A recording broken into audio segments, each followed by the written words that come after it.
¿Te imaginas un capítulo de La Oficina, el Happening con Jade, dirigido por Pedro Almodóvar? Eso es Secreto de Oficina, la nueva comedia musical de Los Contadores Auditores y Cultura Capital, que estará en Teatro Nescafé de las Artes del 31 de julio al 23 de agosto.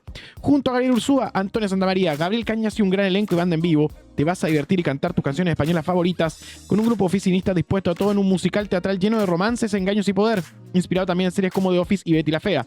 Ven a flipar en colores con Secreto de Oficina. Las entradas están a la venta en ticketmaster.cl y sin recargo en boletería del teatro, con 20% de descuento para socios de la Comunidad de las Artes. Esta mañana va a estar Antonia Santamaría y Mariela Miñot en turno en vivo junto a Sebastián Flores Muga a partir de las 10 acá en la señal de turno. Estos son nuestros titulares, Geraldine. Puesto número 3, el cuarto juzgado de garantía de Santiago decretó prisión preventiva para Pedro Pablo Larraín, Carlos Larraín, Michael Clark y Sergio Yáñez en el marco del caso Sartor. El tribunal dio por acreditados en esta etapa delitos como lavado de activos, fraude por omisión de OPA, estafa, administración desleal y apropiación indebida. La investigación apunta a una presunta estructura de triangulación de fondos administrados por Sartor hacia sociedades vinculadas a sus directores y controladores, con perjuicios que podrían llegar a cerca de 180 millones de dólares. El tribunal ya fijó un plazo de 120 días para que la Fiscalía continúe con las diligencias. Ya se está sumando acá en este panel de conversación Camilo Espinosa, nuestro rey del facto. Buen día. Buen día, Camilo. Ahí sí, ¿o no? Sí. Ahí sí. Ahí está, perfecto. ¿Cómo están? Bien, acá. Oye, el caso Sartor, yo sé que a mucha gente por ahí no es un tema que le suena ajeno, además que se imputan delitos que pueden ser un poco complicados, pero para decirlo en simple y de manera directa, el caso Sartor no es otra cosa que probablemente el caso de escándalo financiero más grande que hemos tenido en el país, al menos, sobre todo por los montos. Estamos hablando de cerca de 200 millones, ¿no? A ver, tenía por aquí la cifra. Claro, 200 millones de dólares. Mucha plata la que se está investigando.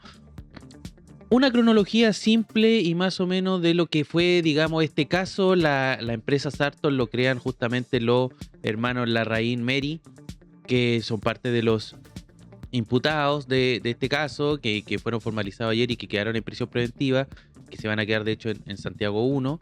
De hecho todos quedaron en Santiago 1 y solo uno se fue a Capitán Llaver porque hay una saturación de Capitán Llaver.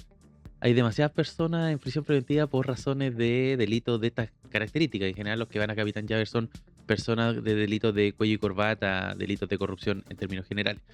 El año 2016 los hermanos Larraín Meri crean Sartor, esta empresa que es una administradora de fondos de inversión. Le hace fondos de inversión casi como cualquier cosa. Pueden ser, de hecho fueron fondos tanto públicos como privados, estaban metidos en casos que iban desde factoring hasta bienes raíces. Básicamente metían plata donde más o menos consideraban que podían sacar algún rédito. Es lo que hacen justamente empresas de estas características. Pero el año 2020 ellos empezaron a notar que había algo raro en general la investigación, al menos lo remonta hasta el año 2020 y los antecedentes que ha puesto la Fiscalía se remontan hasta ese año. Que para explicarlo en términos muy simples, los inversionistas de la empresa ponían plata y estos que eran los dueños de la empresa agarraban esa plata y la repartían en otras empresas, de manera absolutamente ilegal, empresas de ellos. Entonces se estaban apropiando, estaban robando plata, en Claro. términos muy simple, de manera tal vez sofisticada, lo que se quiera, pero y estamos hablando de altos montos. ¿Qué tiene que ver la U? ¿En qué momento entra Azul Azul? ¿Qué tiene que ver Michael Clark, que fue justamente el director de Azul Azul? Que justamente Sartor crea en su momento Tactical Sport. Y Tactical Sport es la empresa que en algún momento compra las acciones que tenía Carlos Heller, en su momento el grupo Betia, dueño de, entre otras cosas, Megavisión, Mega, y digamos, le compra esa acción y queda como dueño mayoritario de Azul Azul. Yo me acuerdo mucho cuando ocurre eso el año 2021, porque nadie tenía idea de a dónde venía Tactical Sport, quiénes son, cuál es su tradición, qué saben de fútbol. El mundo futbolero muy desconcertado de quién eran estas personas. Llega un jefe, una persona que queda como digamos, el presidente de Azul Azul, de esta concesionaria, y el presidente de Azul Azul queda, digamos, como la figura importante de todo esto. Y para profundizar en esta arista deportiva, tenemos un contacto en vivo y en directo con nada más y nada menos que nuestro Topito Caneo. Sí, Y nuestro Topito Caneo nos mandó un saludo, por supuesto, por el chat. ¡Hola, Topito! Hola, ¿dónde estás? ¿Estás en tu casa? Estoy en casa, hoy teletrabajo. El Capitán Llave. Estás Capitán Llaver. Me estoy enrolando. Oye, explícanos todo este tema porque la gente, por supuesto, quiere saber más de esto con detalle en el mundo deportivo. Sí, bien lo explicaba el Camilo con respecto a esta creación de este fondo de inversiones que finalmente el año 2021 se hace cargo del 63% de las acciones de Azul Azul, que es el grupo controlador que maneja la Universidad de Chile. Y esos dineros son los que hoy día también están dentro de la investigación. ¿Por qué? Porque aquí se habla de una malversación de fondo y de... no es negociación desleal, es otro el término. Administración pero claro, desleal. Administración desleal. ¿Qué significa eso? Buscaron inversores para decirles, muchachos, somos un fondo, ustedes nos pasan su plata, nosotros se la hacemos rendir un porcentaje en distintas empresas. ¿Cuál es la teoría de la fiscalía? Esa plata que se pidió para invertir en distintas empresas que dieran rentabilidad, la juntaron toda y compraron este paquete accionario de Azul Azul que era del empresario Carlos Heller, que era el antiguo dueño de la Universidad de Chile. Y ese es el primer delito. Y los otros delitos, bueno, que tienen más también que ver con la relación deportiva, es esta conjunción que hizo con dirigentes del Club Huachipato, dueños del Club Huachipato, que además de eso tienen grandes empresas. Hablamos de una persona que se llama Victoriano Cerda, que era uno de los más grandes ejecutivos de la ISAPRE Nueva Más Vida, y que entra al fútbol comprando un paquete accionario de Huachipato y lo vendió hace un par de años, más de 25 millones de dólares. O sea, estamos hablando de un dinero bien importante, y que esos dineros también con el señor Patricio Kliviski, que está inmiscuido con el Club Deportivo Ñublense, finalmente ellos prestaron también parte de ese dinero para comprar la Universidad de Chile, y de ahí también se levanta la arista de que estas personas tenían relación directa con la gente de Sarton, con Michael Clark, para atraer jugadores de Huachipato a un valor más elevado del promedio del mercado del fútbol chileno. Entonces decían, bueno, en términos simples, hacían la pasada con jugadores que no eran de gran talento, se pagaban sumas bien altas y bueno, después no rendían tanto en la cancha. Eso a grosso modo con respecto a esa arista de Azul Azul.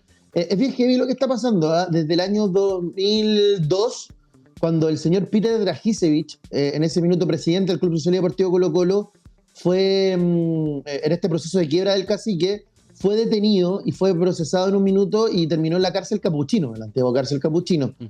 No pasó tanto tiempo, pasaron 2-3 días, pero desde ahí que no se veía que un presidente de un club grande de Chile terminara yendo preso. Hay una investigación ahora que se abre de 120 días por parte de la Fiscalía, también de la Defensa, y lo más relevante es cómo se indica la jueza Paulina Moya a Michael Clark.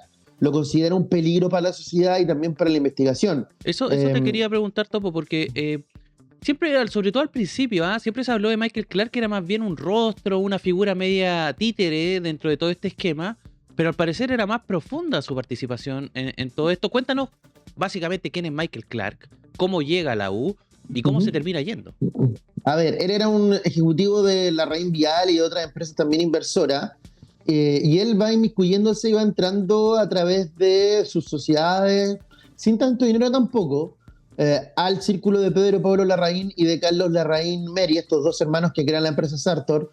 Lo invitan a ser parte del directorio, y él, a través de su empresa, la empresa Altumalal, que con un 10% más el 90% de Sartor, crean la empresa Tactical Sport, que es finalmente la que compra las acciones que vendía Carlos Heller el año 2021. Él se hace cargo de la presidencia de Azul Azul, y él finalmente es el que empieza a tener el liderazgo dentro de esta inversión que había hecho este grupo. No sé si llama la inversión, pero bueno, va a ser parte de la investigación. Finalmente se entiende que Clark y este grupo terminan siendo trapecistas financieros de Azul Azul, y terminan, claro, teniendo estos dineros que en teoría son mal habidos, más el préstamo del dueño de otro club, y eso hace finalmente que se abra esta investigación en la arista de Azul Azul, Porque bueno, más allá de la importancia que tiene la Universidad de Chile como club y todo lo demás, lo que aquí se está viendo es una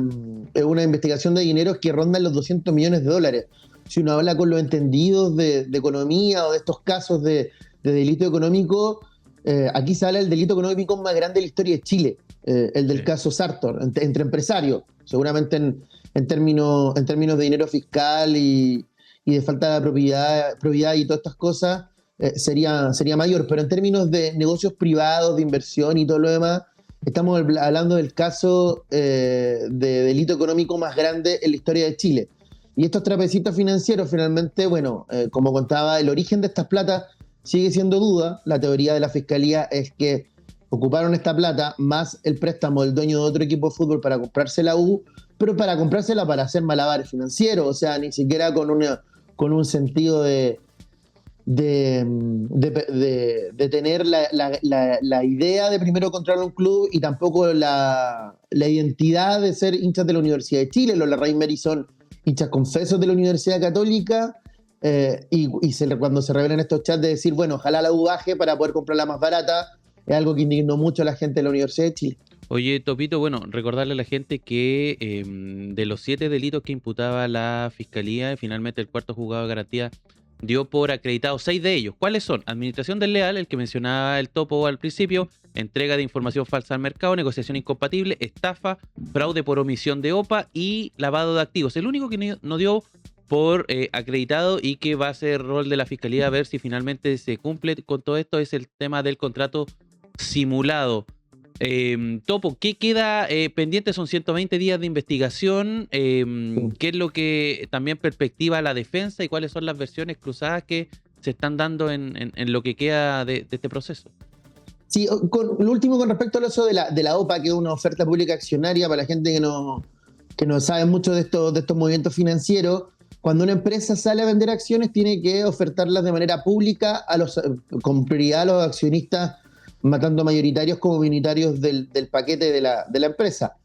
Y en ese sentido, Michael Clark no lo hizo. Y esto fue la venta que hace Sartor el 2024 a la empresa de Michael Clark Antumalal, pero esto finalmente es para salvar de la quiebra las acciones de Azul Azul, porque finalmente durante ese mismo fin de año, 2024, e inicio de 2025, se declaró la quiebra de Sartor. Entonces todo ese paquete accionario no entraba en principio en este proceso de quiebra, donde, claro, se ven los bienes de esta empresa y estaba este porcentaje de accionario de Azul Azul. Finalmente, para evitar en un principio la imputación sobre la oferta pública, Michael Clark retrotrae la compra de este paquete accionario, algo que finalmente igual la jueza acreditó como un delito. Entonces, esas acciones hoy día están dentro de una junta de acreedores que está manejando un liquidador, el señor Godoy, que está bien cuestionado porque él tenía nexos con el dueño ñublense que también aparece en esta investigación,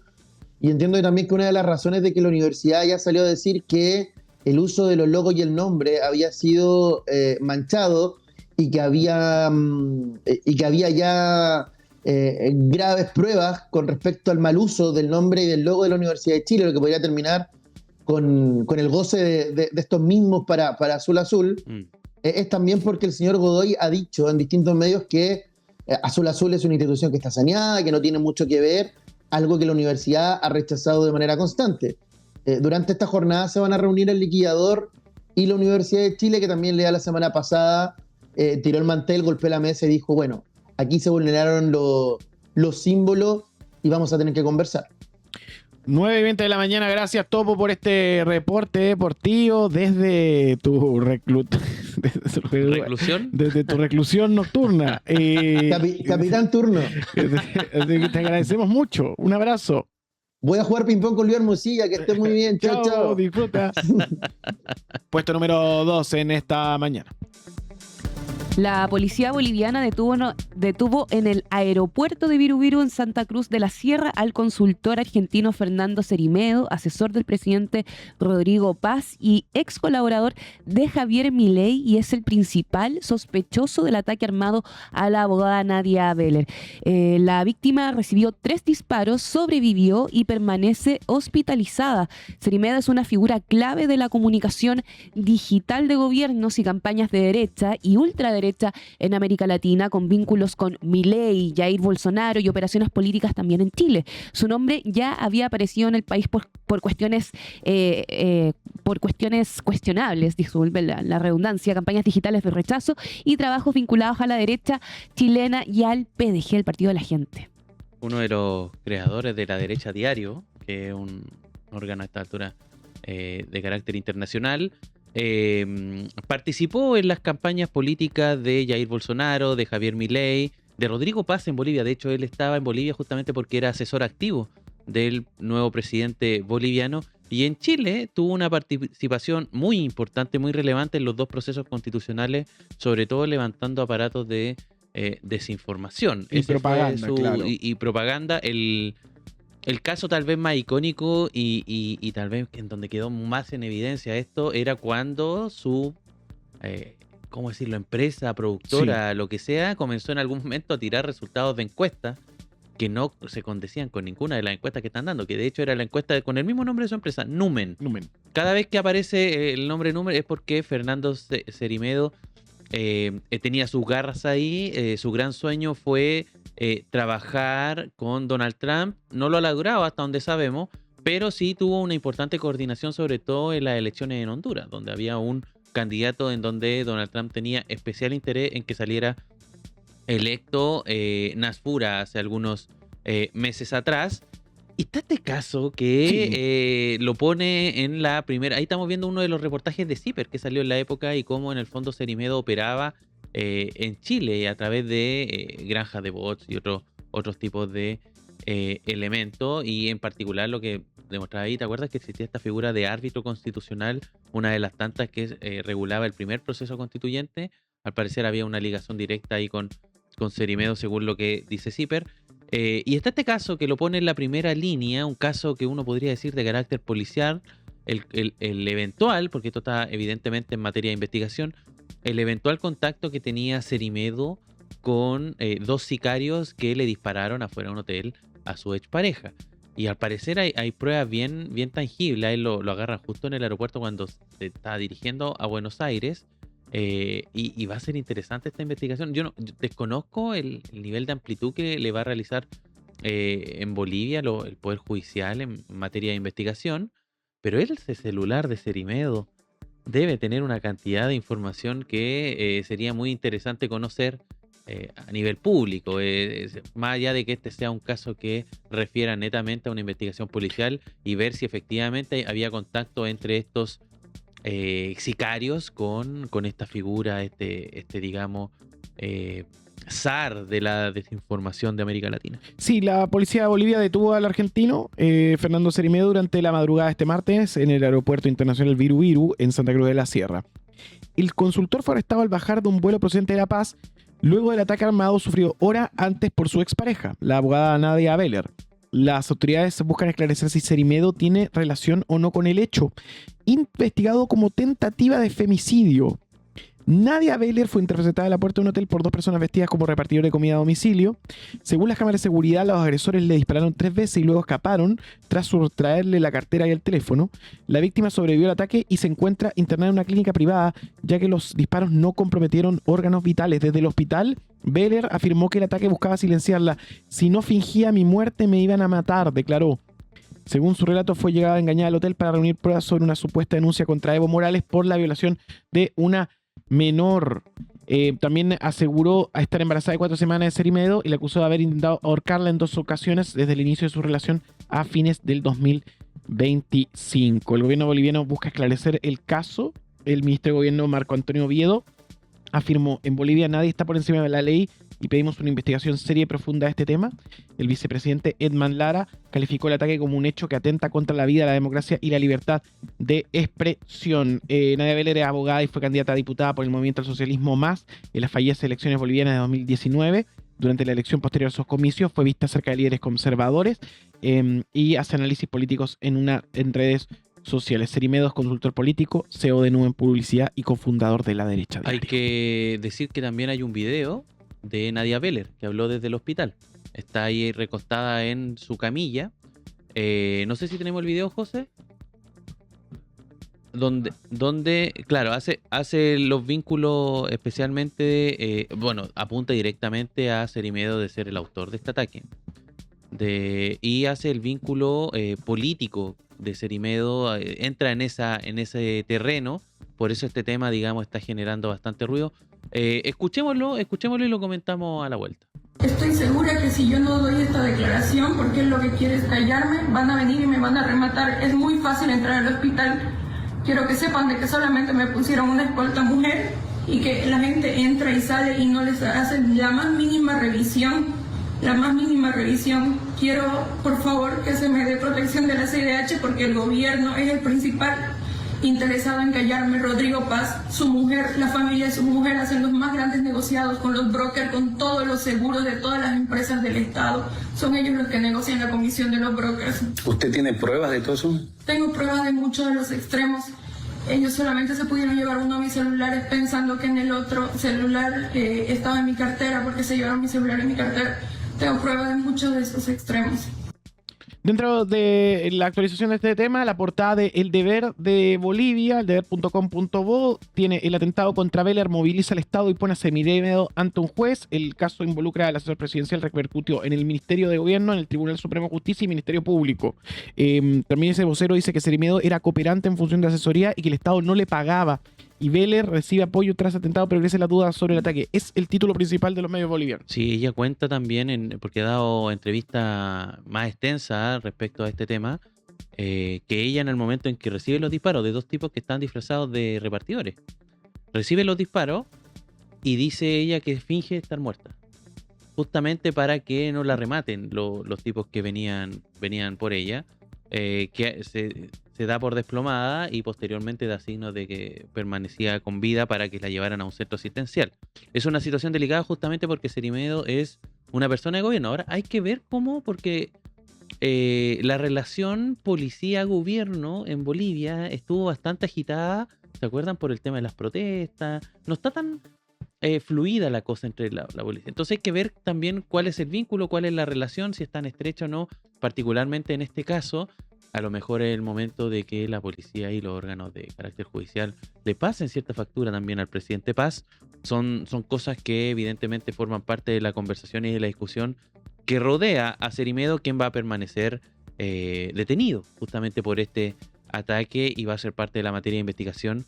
Dice ella, Nadia Beller, que tiene pruebas. Y hay un llamado también, como que hay un llamado de Serimedo posterior al ataque buscando confirmar si está con vida o no. Y eso es parte, digamos, de la conversación, es parte de la investigación que se va a realizar en torno a este ataque y con todo este background. Es una persona importante del mundo de las extremas derechas continentales. Vamos a seguir monitoreando puesto número 1 esta mañana de miércoles 19 de agosto de 2026. La reforma constitucional de seguridad del gobierno de José Antonio Kast abrió una rebelión parlamentaria dentro del propio oficialismo, con cuestionamientos desde Renovación Nacional, Evópoli y sectores de Chile Vamos por falta de trabajo prelegislativo. Los reparos apuntan al nuevo estado de excepción de hasta 240 días sin control inicial del Congreso y a las inhabilidades vinculadas a prestaciones asociadas a derechos como salud y educación, aunque el Ejecutivo acotó el texto de 11 a 8 modificaciones y eliminó algunas frases cuestionadas. Persisten dudas sobre las atribuciones presidenciales, la interceptación de comunicaciones y el alcance de las restricciones a condenados por crimen organizado, narcotráfico y terrorismo. En paralelo, el proyecto ingresó al Senado y será revisado por las comisiones de Constitución, Seguridad y Defensa. Sí, yo le bajaría un tono al tema de una rebelión. Yo creo que no hay una rebelión acá. Más bien hay dudas. hay dudas de parte oficialista, lo que tampoco es un buen signo, pero tampoco es que hayan críticas destempladas, hay más bien observaciones, figuras. ¿Y por qué lo planteo en ese tono? Porque este es un proyecto que entra directo al Senado, y en el Senado se tiene que votar con cierta urgencia. O sea, esto lo vamos a estar discutiendo en poco plazo. Estamos hablando de algo así como 3 semanas. Y va a enfrentar una votación, la primera de ellas, que es de si este proyecto se declara admisible o si es una votación en general que tiene que pasar, y la tiene que pasar bajo quórum. Es decir, necesita de los 50 votos que hay en el Senado, al menos 29, siempre y cuando vayan todos los senadores a votar. Eso evidentemente cuando empieza a moverse, cambia el quórum, y si hay senadores que no asisten, también hay una modificación en esas características. Pero lo que hay que tener súper en claro es que hay senadores oficialistas y estos llamados senadores bisagra, que son aquellos que le podrían dar una victoria al gobierno y llegar a esos 29 votos, porque el gobierno podríamos decir que tiene, comillas, asegurado 25, 24 votos que pertenecen a su sector. Hay una suerte de empate técnico en el Senado y que fueron los que le ayudaron finalmente a aprobar esta mega reforma. Hablamos fundamentalmente de 3 senadores. Uno es Matías Walker, que calificó, y él en su caso yo te diría que es tal vez el más férreo opositor a este proyecto, lo calificó de una locura en una entrevista en CNN, que uno de los votos bisagra importante. Pero también está Calisto, que no se ha manifestado, además que está en un proceso judicial en ciernes, por lo tanto es probable que tampoco se manifieste, porque siempre está la posibilidad de que le pregunten, entonces está medio temeroso, particularmente con temas de prensa. También está el senador Jaime Araya, que tuvo más bien una posición relativa. Él dijo, por ejemplo, hay un reportaje en La Segunda donde agarran sus observaciones y dicen la Constitución se puede modificar, pero bajo ciertos parámetros. Hace una observación, digamos, general respecto a lo que tiene que ocurrir con este proyecto, entre que deja la puerta media entreabierta respecto a lo que puede ocurrir. Y lo que vemos en términos generales, por ejemplo, ayer el senador Evópoli, Luciano Cruzco, que me parece que fue en sus redes sociales, en su cuenta de X, dice esto de que ellos están a favor de los cambios que quiere impulsar el gobierno, pero mucho ojo con el estado de excepción constitucional. Entonces ellos hacen una observación particular. Cruzcoque también dijo que jamás querría que esos poderes quedaran en manos de la oposición, Sí, darle tanta amplitud de las atribuciones. Ese es un argumento que se está dando vuelta. Ayer lo hablábamos con Mónica Rincón en turno en vivo. Está ahí tú, Sí. ahí en esa conversación. Justamente porque lo que ocurre con esto de armar un... a ver, pensemos que esto se tiene que primero pasar a una votación en general y decir, bueno, queremos o no discutir respecto a integrar la seguridad a la Constitución y con buena parte de las medidas. Esa es una discusión interesante, porque uno puede decir, bueno, tengo observaciones con el estado de excepción, pero ¿qué pasa con el resto? Ahora, yo encontraría una brutalidad que cualquier senador que se considere progresista, incluso de centro, o defensor del Estado de Derecho, dar un voto a favor en esa votación para este proyecto, a menos que hayan cambios. O sea, hay que ver también cómo reacciona el gobierno. Pero el proyecto así como está, o sea, está pasado. Incluso plantearon dudas desde el Partido Nacional Libertario, que yo no me cabe duda que ellos van a aprobar en general este proyecto. De hecho, también hubo comentarios desde Renovación Nacional. La presidenta Andrea Valladares reconoció que el texto todavía genera dudas dentro del partido. Dijeron que especialmente estas inhabilidades vinculadas a garantías constitucionales como salud y educación son reparos que quieren tocar. Sí, pues y el argumento central tiene mucho que ver con este estado de excepción. Un estado de excepción que, recordémosle a la gente también, es sin la aprobación del Congreso, la puede tomar el presidente, le da potestad en un montón de materias, entre ellas requisamiento de material, bloqueo de información, celulares, en fin. ¿Sabes que me gustaría hacerte una pregunta, Camilo? Porque justamente ayer vino Reti, y sabes que ayer cuando llegué después del trabajo me cayó la teja. Porque él justamente comentó que con todas estas atribuciones que le darían al presidente de la República, pasando por encima de los tribunales, del Congreso, de las bicámaras, eso significaría que incluso no podrían caer, o sea, nosotros somos ciudadanos comunes también, y ejercemos el periodismo. Y dijo que, bueno, cualquier medio de comunicación, si dijese algo opositor al gobierno, podrían caer también dentro de esta reforma, ¿o no? Sí, porque además hay otro tema que por ahí pasa medio colado, porque el estado de excepción es tan brutal que acapara un poco toda la conversación. Pero podría pasar también con periodistas, ¿cierto? Pero por ejemplo, es que eso para allá iba. Por ejemplo, el presidente también le está dando, porque esto es lo que hace crecer las potestades del presidente. Claro. Al presidente le está dando la posibilidad, por ejemplo, de declarar terrorista Ujú. a organizaciones. Más allá de la creación de un listado, que yo creo que va bien, eso está bien, o sea, crear un listado. Pero darle potestad al presidente para que declare, dice ahí también el proyecto, con 2/3 del Congreso, que uno puede decir, ya, es una garantía democrática, pero, por ejemplo, puede ocurrir perfectamente, bajo esos lineamientos, una nueva ley maldita. ¿Por qué? Porque pongámosle que todo el Pueden espectro proscribir político... un partido político. Por ejemplo, 2/3 del Congreso perfectamente podrían ponerse de acuerdo y decir, declaremos al Partido Comunista una organización terrorista. Claro. Está de acuerdo el presidente, está de acuerdo 2/3 del Senado. El Partido Comunista tiene hoy día 2, 3 senadores, 4, por ahí. No, digamos, no es una oposición y que se vaya a defender. A lo mejor van a tener algunos aliados y qué sé yo, y que van a frenar eso. Pero le bastan con 2/3 para declarar eso. ¿Cuál es el punto acá? No es deber ni del Senado ni del presidente declarar organizaciones terroristas. Es del Poder Judicial y del Ministerio Público. Y eso es lo que se que quiere están- saltar. Que están fuera de la ecuación. Y que son ellos. ¿Por qué? Porque el terrorismo en Chile es un delito, es un Claro. crimen. Y son ellos, a partir de las investigaciones que realiza Fiscalía y a través también de lo que logre constatar el Poder Judicial, quienes tienen esa potestad. Entonces el presidente le quiere robar potestad al Poder Judicial. El Poder Judicial no debe estar para nada contento con esto. Bueno, en general, abogado constitucional, abogado en general, que tú le preguntes de esto, viven en contra. Esto se salta muchas normas, separación de poderes, equilibrio de poderes, le da mucho poder al Al presidente. Y que, ojo, yo di el ejemplo de que puede ocurrir con Casi para declarar el Partido Comunista, pero también puede pasar al revés, que es lo que decía ayer, por ejemplo, Mónica Rincón, esto de que cuando tú piensas algo, también tienes que pensarlo como lo vaya, también lo dijo Rettig, esto también tienes que pensarlo como lo haría tu mayor enemigo. Entonces puede ocurrir al revés, que decían declarar, por ejemplo, terrorista al Partido Nacional Libertario, al Partido Republicano. Hasta donde tenemos ahora pruebas, no hay nada de eso, no hay una investigación judicial de eso, no hay nada del Ministerio Público investigando eso. Claro. Entonces, ¿por qué el presidente de determinado signo político se va a dar esa atribución con el apoyo de 2/3 del Congreso? Es interesante Es raro. porque ayer el presidente visitó la Asociación Nacional de Prensa, estuvimos invitados, entonces ¿Tú estuviste allá, Pamela? estuve ahí, vi al presidente. El presidente es muy pedestre. O sea, como que no puede sacar nada interesante una charla con el presidente en ningún contexto. Es terrible, es terrible. Pero el presidente, de entre todo, hay algo que le molesta mucho, lo vuelve loco. Que le digan iliberal. El presidente José Antonio Cast rechazó tajantemente la etiqueta de gobierno iliberal, la calificó como una caricatura y un mito, alimentado por columnas de opinión pública. Cuestionó a sus críticos, dijo que si alguna vez ha dejado de reconocer un resultado electoral o si ha abusado de sus facultades para socavar las instituciones. Recordó que en su campaña anterior, cuando quedó en segundo lugar, fue el primero en llamar al ganador para ofrecerle su colaboración.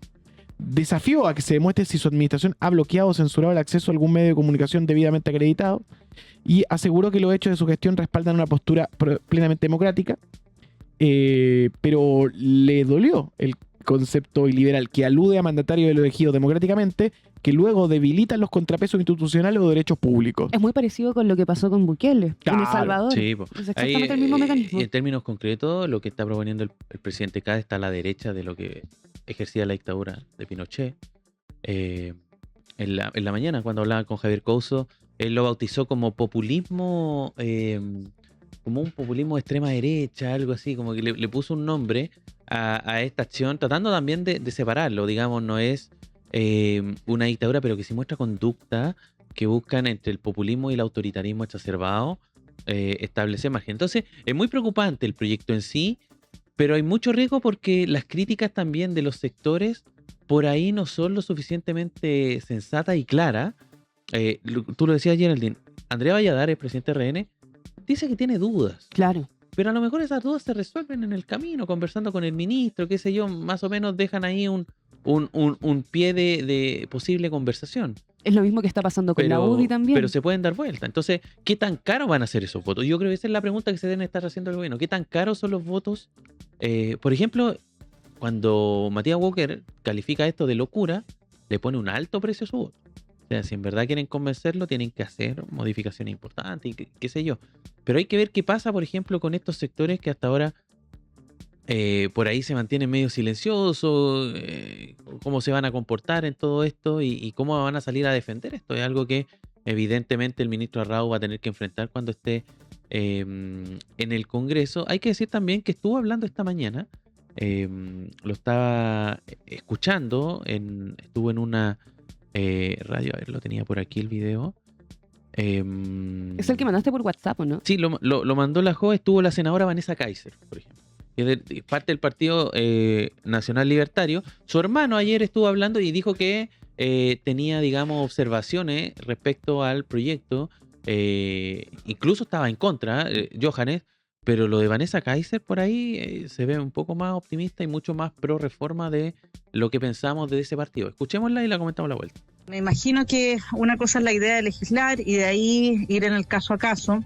A mí en general no me parece que sea apoyable. La verdad es que lo que veo hasta ahora, a menos que se hagan reformas importantes, no me parece ni que resuelva los problemas de los chilenos. Yo sé que hoy día estamos tan angustiados y tan necesitados que lo que nos ofrezcan lo que lo vamos a tomar. O sea, es como uno dice, bueno, pero algo hay que hacer. Sin embargo, lo que se está proponiendo, a mi juicio, no va a cambiar absolutamente nada la realidad de lo que estamos padeciendo en términos de delincuencia y crimen organizado, porque aquí son dos fenómenos distintos. No nos olvidemos que bajo el gobierno anterior se publicaron, o sea, se trabajó y se legisló más de 70 leyes para abordar estos temas y estamos donde mismo nomás. Claro, ahora, entonces, en la suma que estaba viendo ayer con el gobierno, suman 24. Dentro de los 24 está usted. O sea, diríamos que seguro tienen 23, por lo que me dice usted hasta ahora. No, o sea, yo al menos no estoy disponible para aprobar un proyecto que primero que todo, muchas de las propuestas que están ahí deben de ser materia de ley, no materia de reforma constitucional. ¿Ya? La pregunta es por qué políticamente se toma la decisión de elevarlo a nivel constitucional. Eso le voy a preguntar, porque le molesta a usted el tema de la reforma constitucional, ¿no? O sea, los nacionalistas. Por supuesto, porque no tiene ningún sentido. O sea, a menos que yo me quiera proteger de consecuencias de haber tomado las decisiones que tomé y esta sea un camino. Ahí está Vanessa Kaiser. Efectivamente, los libertarios están en contra y al parecer no se subirían a este carro. Es algo que evidentemente el gobierno va a tener que echar, ya sea cambiando el proyecto o empezar una negociación que empiece, digamos, a recoger estos votos, pero hay que ver si le alcanza para los 29, que ese es el gran tema en la conversación que se viene en los próximos días de cara a la votación en general. Va a ser muy interesante lo que ocurre en las comisiones, en la Comisión de Constitución en particular, que va a ser la que va a tramitar este proyecto.